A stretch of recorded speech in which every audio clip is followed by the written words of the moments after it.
দর্শক বন্ধুরা, আজকে সহজ পদ্ধতিতে একটি পাখি আঁকার জন্য এরকম একটা ফর্ম প্রথমে তৈরি করব এবং এর উপরে 9 এর স্টাইলে একটা বাঁকা লাইন দিয়ে পাখির মাথা এবং পেট এঁকে ফেলবো।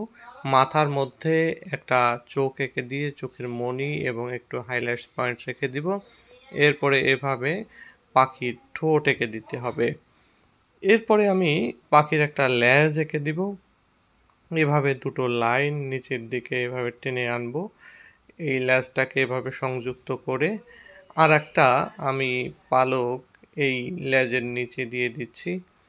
এরপরে 3টা করে লাইন দিয়ে দিচ্ছি এবং ডানায়ও 3টা লাইন এভাবে দিয়ে দিলাম এবং এরপরে পা এঁকে দিচ্ছি সুন্দর করে। এইভাবে পায়ের 3টা করে নখ, পেটের ওপাশে আরও এরকম 3টা নখ এঁকে দিলাম। এবার আমি পায়ের সঙ্গে সংযুক্ত করে এরকম গাছের একটা ডাল এঁকে দিচ্ছি।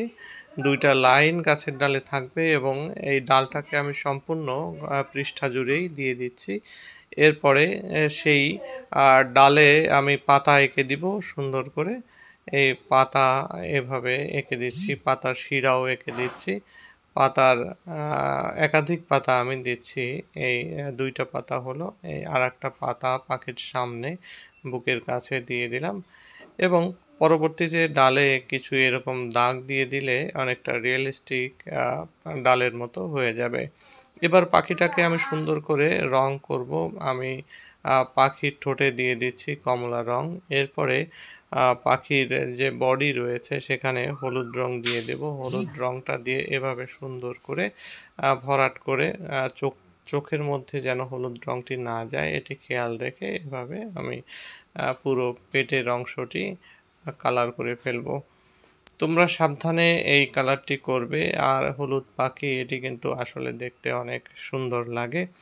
এবার আমি পাখির ডানায় কমলা রং দিয়ে দিচ্ছি। কমলা রংটি খুব সাবধানে পুরো ডানা জুড়ে আমি দিয়ে দিব। আস্তে আস্তে এভাবে পুরো জায়গাটিতেই আমি এই কমলা রংটি দিয়ে ভরাট করে দিব। দেখুন এই রংটি দিয়ে ভরাট করার পরে পাখিটা কেমন লাগছে। এবার লেজের মাথার দিকেও আমি এই কমলা রংটা দিয়ে দিচ্ছি। কিছু অংশে কমলা রং দিয়ে এবার আমি হলুদ রং দিয়ে দিচ্ছি এবং নিচের যে আরেকটি পালক রয়েছে সেখানে আমি কমলা রং দিয়ে দিচ্ছি। কালার কম্বিনেশন দেখুন সুন্দর হয়েছে। এবার যে ডালটির উপরে পাখিটি বসে রয়েছে সেখানে বাদামি রং দিয়ে দিলাম এবং পাতায় আমি সবুজ রং দিয়ে দিচ্ছি। তো এইভাবেই আমার এই পাখিটি আঁকা শেষ হচ্ছে। ভিডিওটি কেমন লাগলো কমেন্টে জানাও এবং শেয়ার করো, অন্যকে দেখার সুযোগ করে দাও।